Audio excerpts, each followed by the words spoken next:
네, 우크라이나 침공 중인 러시아군이 저지른 전쟁 범죄 행위들이 속속 드러나고 있습니다. 수차례 협상이 진행 중이지만 여전히 합의점 찾지 못하고 있는데요. 한국외국어대학교 우크라이나어과의 올레나 쉐겔 교수님 연결돼 있습니다. 안녕하세요.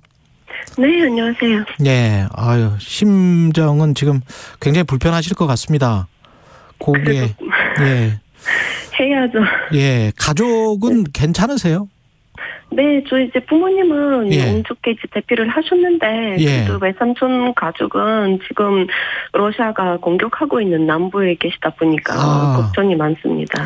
지금 러시아의 장기적인 정쟁 목표가 우크라이나 전역을 점령하는 것이다. 이런 주장도 있고, 아니면은 일부를 주장해서 분단을 시켜버리는 것이다. 뭐 이런 주장도 있는데 어떻게 생각하세요?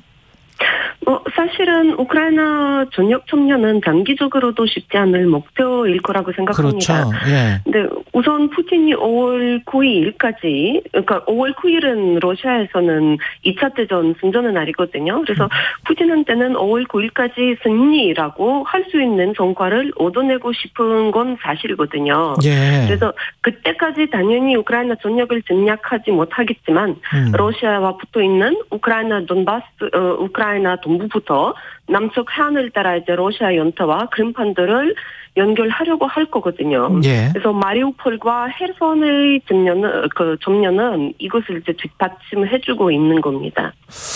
근데 이게 침공을 해서 이렇게 민간인을 학살한 증거들이 지금 나오고 있잖아요. 네네. 왜 이러는 걸까요, 러시아군은? 네, 사실 이런 러시아 잔인한 행동들은 기존부도 동부의 하르키우, 남부의 헤르손 등 우크라이나 여러 지역에서 많이 있었는데 한국에서 보도가 거의 안 됐었거든요. 그래서 하지만 이제 키이우 근처의 잠산들의 규모가 워낙 커서 크고 끔찍해서 전 세계가 주목 안 할 수는 없습니다. 근데 남성들뿐만 아니라 여성과 아이들도 잔인한 고문, 살해를 당했고 지금도 다른 지역에서 당하고 있습니다. 성범죄 진원들도 나오고 있는데요. 그런 진원들이 앞으로 더 많아질 겁니다. 러시아군은 간간한 대부분 여성들을 죽이고 있습니다. 이 여성들을 잔혹하게 성폭행한 뒤에 친구를 인멸하기 위해 불이 되어버리기도 하고요. 하지만 목숨을 건진 여성들도 있는데 이들은 트라우마가 커서 자기들에게 무슨 일이 일어났는지 말조차 못하고 있습니다. 과연 그들 중 앞으로 이 트라우마를 극복할 수 있을 사람 얼마나 될 건지, 자신들에게 일어난 이야기를 말할 수 있는 사람이 얼마나 될 건지 모르겠지만 분명히 있을 겁니다. 그래서 5년, 10년, 20년 후에 그 사람들의 새로운 이야기가 계속 나올 거라고 봅니다. 하지만 이러한 와중에도 러시아는 자신들이 이 저지른 전쟁 범죄에 대한 보도를 가짜 뉴스로 지부하며 부인하고 있는 것뿐만 아니라 우크라이나의 조작극으로 조작하면서 자국민들뿐만 아니라 전 세계 사람들에게도 왜곡된 정보들을 퍼뜨리고 있습니다. 젤렌스키 대통령이 이틀 전인가요? 그 서방 도와주고는 있지만은 겁쟁이들이라고 했잖아요. 네. 예, 서방 동맹국들 나토를 포함해서 무기만 지금 대주고 있는 상황이니까요. 예. 이런 상황인데 이게 지금 러시아와 평화 협정 비슷한 어떤 이야기들은 계속 하고 있는 거잖아요. 그렇죠. 안 할 수는 없으니까. 안 할 수는 없죠. 네. 안 할 수는 없는데 그게 진전이 어떻게 돼가고 있는지 어떻게 보세요?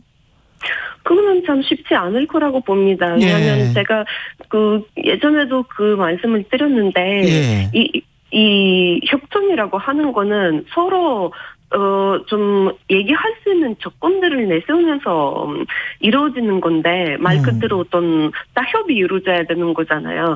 근데 러시아가 타협이 아니라 일반적으로 우크라이나한테 한복을 요구를 하고 있는 것이기 때문에 자기네들도 우크라이나랑 지금 협상을 하고 싶은 게 아니라 그냥 보여주기식이거든요. 그래서 알면서 우크라이나든 서방국들은 국제사회가 받아들일 수 없는 조건들을 내세우면서 이 협상에 나서는 게 러시아입니다.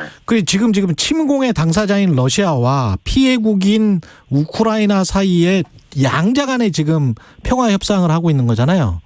그렇죠. 그러면 어떤 중재랄지 제3자가 좀 나서야 되는 거는 아닙니까? 해볼 수는 있는데 예. 사실은 아까 말씀드렸지만은 결국에는 이 양국 다 예. 협상을 그러니까 진심적으로 변화를 원해야지 이 협상이 이룰 수 있는 건데 예. 러시아는 지금 변화를 원하는 건 아닙니다. 변화를 원하는 건 아니다. 이 지금 상황에서 지금 유럽연합 쪽은 우크라이나의 EU 가입 신청에 대해서 좀 긍정적인 답변을 내놨던데 이렇게 되면은 어떻게 되는 건가요? 유럽 국가들의 도움이나 보호를 좀 받을 수 있습니까? 우선은 지금 아직 우크라이나는 EU의 일부가 된 것도 아니고 가입이 그렇죠. 이루어진 건 그렇죠. 아닙니다. 네. 그래서 글쎄요, 긍정적인 유럽연합에서 우크라이나 가입에 대한 긍정적인 답변은 좋지만 저로서는 너무 많은 기대를 안 하는 게 좋을 것 같다고 생각합니다.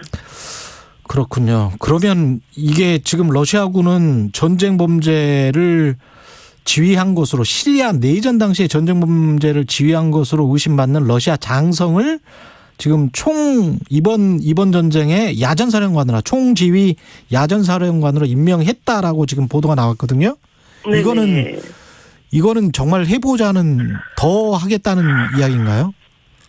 러시아는 그렇죠. 우선은 예. 지금 러시아는 그런 행동들을 멈출 생각이 없다라는 거를 잘 보여주는 곳이라고 생각을 하고요.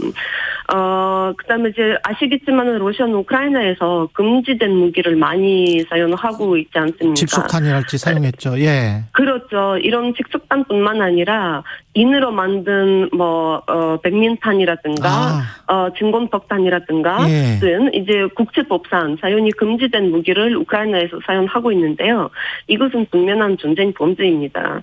하지만 아쉽게도 국제사회가 아직도 러시아의 만행들에도 불구하고 권동 천선을 두지 않고 있습니다. 네. 국제사회는 경제적 손해를 우려하며 2014년에 크림반도 우크라이나 돈바스 지역에 러시아 침공을 묵인했었잖아요. 네. 그것은 러시아가 대담해지게 만들었고 결국 오늘날의 전쟁을 야기한 겁니다. 하지만 오늘도 우리가 왜 우크라이나 때문에 손해를 봐야 하냐라는 그런 목소리들이 없지 않거든요. 근데 저는 이 말에 이렇게 대답하고 싶습니다. 우크라이나 때문이 아니라 러시아 때문입니다. 그렇죠. 맞아. 우크라이나 영토 저들어와 전쟁을 시작한 나라는 러시아이기 때문입니다. 예. 그리고 전 세계 약 200개 국가가 있는데 여기까지 해야 됩니다. 예. 죄송합니다. 한국외대 올레나 쉐겔 교수였습니다. 언젠가는 제가 겪은 참사에 대해서 단 한 가지의 의문점도 가지지 않고